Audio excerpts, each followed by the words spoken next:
Assalamualaikum all, welcome back to my channel Ami Time Pass. இன்னொரு பியூட்டிஃபுல்லான வீடியோவில் உங்கள் எல்லாரையும் மீட் பண்ணுறதுல ரொம்பவுமே சந்தோஷம். அல்ஹம்துலில்லாஹ். இன்றைக்கு என்ன சேனலோட ரெசிபி என்னன்னா, இந்தியாவிலே மோஸ்ட் ஃபேமஸாக இருக்கிற முட்டை மிட்டாய் தான் எப்படி செய்கிறேன்னு பார்க்க போகிறோம். செம்ம டேஸ்ட்டில் இருந்துச்சு. இவ்வளோ டேஸ்ட்டாக இருக்கும்னு நான் நினச்சவே இல்லை. ஆனால் ரொம்பவே சாஃப்டாக நல்லா ஜூஸியாக வேறு லெவலான டேஸ்ட் உண்டு. இது நீங்களும் ட்ரை பண்ணி பாருங்கள். வாங்க எப்படி செய்கிறேன்னு பார்ப்போம். வீடியோக்குள்ளே போகிறதுக்கு முன்னாடி என்ன சேனலை சப்ஸ்கிரைப் பண்ணாதவங்க சப்ஸ்கிரைப் பண்ணிவிட்டு பெல் ஐக்கானை கிளிக் பண்ணிவிட்டு பாருங்கள். இந்த ஸ்வீட் பண்ணுறதுக்கு கோவா வேணும். அது எப்படி செய்கிறேன்னு வாங்க பார்ப்போம். கோவா பண்ணுறதுக்கு மில்க் வேணும். இப்போ கடையிலேயே ஃபுல் க்ரீம் மில்க்குன்னு வருது பேக்கெட். உங்களுக்கு ஃப்ரெஷ்ஷாக மில்க் கிடச்சிச்சின்னா அதே எடுத்துக்கோங்க. நான் 1 லிட்டர் மாதிரி மில்க் எடுத்துக்கிறேன். பாலை நல்லா வற்ற வச்சணும். இடக்கிட கிளறி ஓரத்தில் இடெல்லாம் எடுத்து நல்லா வற்ற வச்சுக்கோங்க. அடிக்கொருக்கா கிளறிக்கோங்க, இல்லாட்டி அடி பிடிச்சோம். மால்ட்ட நான்ஸ்டிக் பேன் இருந்துச்சுன்னா அதில் எட் பண்ணி செஞ்சுக்கோங்க. அப்போ அடி பிடிச்சாமல் தீயாமல் வரும். கோவா செய்கிறதுக்கு மட்டும்தான் கொஞ்சம் டைம் எடுக்கும். மற்றபடி மற்ற ப்ராசஸ் எல்லாம் டக்குன்னு செஞ்சு கொள்ளையிலும். பாருங்கள், இப்போ எல்லாம் நல்லா திக்காகி நல்லா எல்லாம் ஒன்று போல் திரண்டு வந்திக்கு. இது ஸ்டேஜ் வந்தோடனே கேஸ் ஆஃப் பண்ணுங்கள். நீங்கள் கடையில் கோவா வாங்குறீங்கன்னா 200 கிராம் கோவா வாங்கிக்கோங்க, சுகர் இல்லாதது. கோவா நல்லா ஆறினது பிறகு இப்படி கொஞ்சம் திக்கான தன்மையில் தான் நிற்கும். அதை பிளெண்டரில் போட்டு கொஞ்சம் பேஸ்ட் மாதிரி அரைச்சி கொள்ளணும். அது நல்லா பேஸ்ட் மாதிரி அரைச்சிக்கோங்க. பாருங்கள், இந்த அரைச்சிட்டு வந்து நல்லா பேஸ்ட் மாதிரி தன்மைக்கு வந்திக்கு. அதை ஒரு பவுல் ஒன்றில் ட்ரான்ஸ்ஃபர் பண்ணிக்கோங்க. ஸ்ரீலங்கா பொறுத்தவரையில் கோவாவெல்லாம் கடையில் வாங்குறது கஷ்டம்னு தான் நினைக்கிறேன். நாங்களே வீட்டிலே ரெடிமேடாக செஞ்சு கொள்ளணும். அதோட நான் 6 hours மாதிரி பாதாமை தண்ணியில் ஊற வச்சுக்கிறேன். அப்போ தான் தோல் டக்குன்னு கலண்டு வரும். எல்லா தோலையும் நல்லா ரிமூவ் பண்ணிவிட்டு நாங்கள் ஃபஸ்ட்டு கரைச்ச கோவா பிளெண்டர்லேயே இதை பாதாம் எட் பண்ணிக்கோங்க. அதில் கொஞ்சம் தண்ணியும் சேர்த்து, தண்ணி இல்லாட்டி பால் சேர்த்து நல்லா பிளெண்டர் பண்ணிக்கோங்க. பிளெண்ட் பண்ணிக்கிற பாதாத்தை கோவாவில் சேர்த்துக்கோங்க.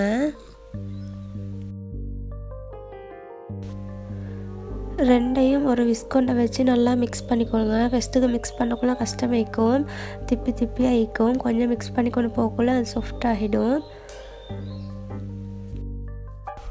அதோட 50 கிராம் நெய் எட் பண்ணிக்கோங்க. அந்த ஸ்வீட் நெய் எட் பண்ணுறதால தான் ரிச்சான டேஸ்ட் ஒன்று கொடுக்குற.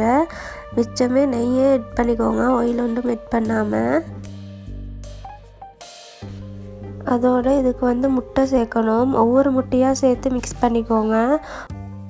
உங்களுக்கு முட்டை ஸ்மெல் விருப்பம் இல்லை, பிடிச்சிடல அப்படின்னா அந்த முட்டையில் இருக்கிற கண்ணை எடுத்துடுங்க. எடுத்துட்டு முட்டை எட் பண்ணிக்கோங்க. ஆனால் இதில் முட்டை ஸ்மெல் ஒன்றே வருது இல்லை. நல்லா பெர்ஃபெக்டான ஸ்வீட் ஒன்று தான் சொல்லணும். நீங்களும் ட்ரை பண்ணி பாருங்கள். ஒவ்வொரு முட்டையாக எட் பண்ணி கொஞ்சம் மிக்ஸ் பண்ணிவிட்டு மற்ற முட்டையை எட் பண்ணுங்கள். எல்லாம் ஒரு அடிக்கு சேர்த்துக்கொள்ள வேணாம். இதில் நான் 6 முட்டை சேர்த்திக்கிறேன். அதோட 200 கிராம் மாதிரி சுகரையும் சேர்த்து மிக்ஸ் பண்ணிக்கோங்க. சுகர் கரையிற மட்டும் மிக்ஸ் பண்ணால் போதும், நல்லா மிக்ஸ் பண்ணணுன்னு அவசியம் இல்லை. இதோட நான் ஏலக்காய் பவுடர் 1/2 டீஸ்பூன் மாதிரி சேர்த்திக்கிறேன். உங்கள்கிட்ட ஃப்ரெஷ்ஷாக இருந்துச்சுன்னா இடித்து சேர்த்துக்கோங்க. இந்த ஸ்வீட் மிக்ஸை கொஞ்சம் குக் பண்ணணும். ஒரு பேன் ஒன்றில் எட் பண்ணி மீடியம் ஃப்ளேமில் வச்சு கை விடாமல் கிளறி கொண்டே இருங்க. ஒரு 5 நிமிஷமாக்குள்ளே அந்த கொஞ்சம் திக்காகிற தன்மைக்கு வந்துடும். அதுக்கப்புறம் ஃப்ளேம் ஆஃப் பண்ணிடுங்க. அடுத்தது இதை நாங்கள் பேக் பண்ணணும். பேக் பண்ணுறதுக்கு ஒரு ட்ரே ஒன்றில் எட் பண்ணிக்கோங்க எல்லாத்தையும். நீங்களும் ட்ரை பண்ணி பாருங்கள். வேறு லெவலான ஸ்வீட் ஒன்று தான் செல்லும். ஏன்னா சேனலை சப்ஸ்கிரைப் பண்ணாமல் பார்க்குறீங்கன்னா சப்ஸ்கிரைப் பண்ணிவிட்டு பாருங்கள். நீங்கள் தர பெரிய ஹெல்ப்பால் தான் எனக்கு அடுத்தடுத்த வீடியோ போடுறதுக்கு மோட்டிவேஷ்னலாக இருக்கும். அதோட மேலால் நெட் செட் பண்ணிக்கோங்க. அப்புறம் அவனை ஃப்ரீ ஹீட் பண்ணிக்கோங்க. 180 செல்சியஸில் 35லேருந்து 40 நிமிஷம் வரங்காட்டி பேக் பண்ணி எடுத்துக்கோங்க. பாருங்கள், பெர்ஃபெக்டாக பேக் பண்ணி எடுத்துக்கிறேன். சூடோடு 1 டேபிள் ஸ்பூன் மாதிரி கீ எடுத்து ப்ரஷ் பண்ணிக்கோங்க மேலால். அப்போ தான் இன்னும் சாஃப்டாக இருக்கும். இந்த ஸ்வீட்டை கண்டிப்பாக ஒருக்க சரி ட்ரை பண்ணி பாருங்கள். செம்ம டேஸ்ட்டான ரெசிபி ஒன்று தான். வரக்கூடிய இதுக்கு டிஃப்ரெண்ட்டாக ஒரு ஸ்வீட் ஒன்று செய்யணும்டா இதை செஞ்சு கொடுத்து பாருங்கள். டெய்லி இந்த ஸ்வீட்டே செஞ்சு கேட்பாங்க. இந்த வீடியோ யூஸ்ஃபுல்லாக இருந்திக்கும் நம்புகிறேன்.